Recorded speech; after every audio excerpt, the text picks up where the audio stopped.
Il est un outil un peu magique qui permettrait aux gens d'être en meilleure santé, qui permettrait aux gens de profiter davantage de la vie, parce que c'est agréable de se déplacer à vélo, même pour aller travailler. C'est pas tous les jours, tout le temps agréable, mais c'est très souvent agréable.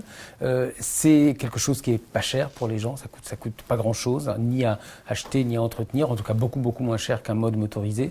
Et puis le vélo, c'est également une très bonne manière de limiter la pollution dans les villes. C'est quelque chose qu'on subit beaucoup en Île-de-France ces derniers temps. Mais le principal gain pour les gens, c'est pour leur santé quotidienne, en fait. Pour leur santé.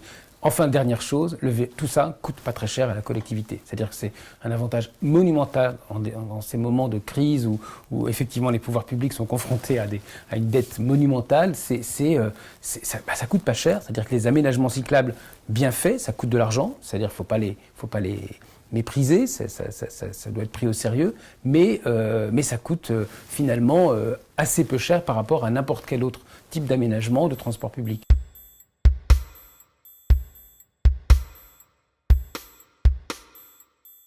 Ça passe beaucoup plus par l'apaisement de la vitesse, par l'idée que la voirie n'appartient pas au seul mode motorisé. C'est vraiment ça qu'il faut changer fondamentalement. C'est que, en tout cas dans les centres-villes, dans les villes relativement denses, il faut se dire, en fait, il n'y a pas que la voiture qui est légitime.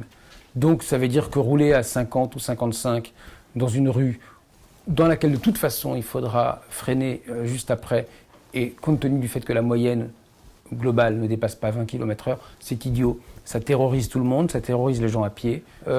Après, évidemment, il y a des aménagements. Les aménagements, c'est à certains endroits des pistes cyclables, notamment le long des grands axes, là où la circulation est rapide, là où c'est un flux important, pour que les gens puissent se déplacer quand même en étant à l'aise, confortable. Et puis, à certains endroits, pas seulement les pistes, parce qu'on a toujours imaginé que c'était des pistes qu'il fallait faire, en tout cas en France, c'est aménager les carrefours, c'est mettre sur la voirie, faire des bandes rouges par exemple, qui montrent qu'on peut tourner à gauche et qui du coup sont vues par l'ensemble des usagers.